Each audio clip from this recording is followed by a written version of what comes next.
Equity is probably one of the most misunderstood business tools in existence. Because most people that ask for equity don't want equity. They want two things. They want part of the profit, and they want a piece of the business when it's sold. They don't want the downside of equity. They don't want to have to put in money when the business needs money. They don't want their personal guarantees on loans against the business. They don't want the things that are the downside of ownership. They want the upside. And you can solve that upside without giving them equity.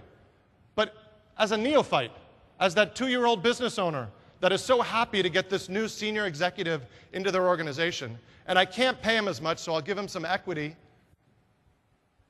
might not be the best decision. So think about how many people in here own a dog.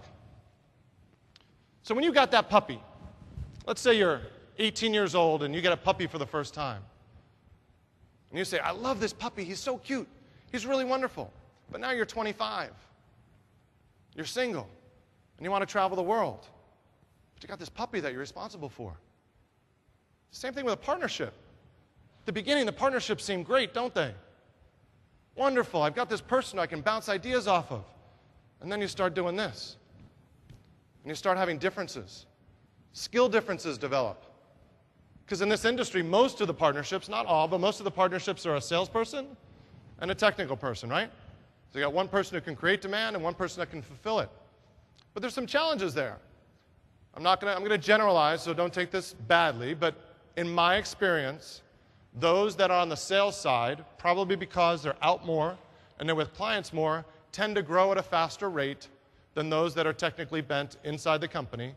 And in my experience, most have become better managers than the technical resources because their ability to interact with humans more effectively. Now, I've met some wonderful technical resources that are far better than the sales partner that they have. But in general, that's what I've seen. So you have these partners growing in different directions. You also have partners that are in different stages of life. One partner has kids ready to go to college and needs $250,000 a year to live. And the other partner is single with no kids and no responsibilities and needs $80,000 to live. And the one who's younger and single is working harder. And all that's happening is he's building up animosity against the other partner because he needs to take more money out of the business.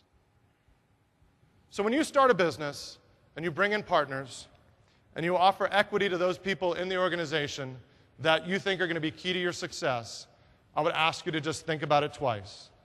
And I would ask you to say, if I'm going to use equity as a tool, which is what it is, what is it about equity that I need to understand?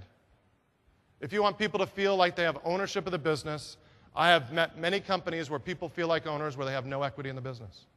It's not about equity. It's about you as a leader. It's about you as an individual that instills that belief in them as a part of your organization that helps them get where they want to go.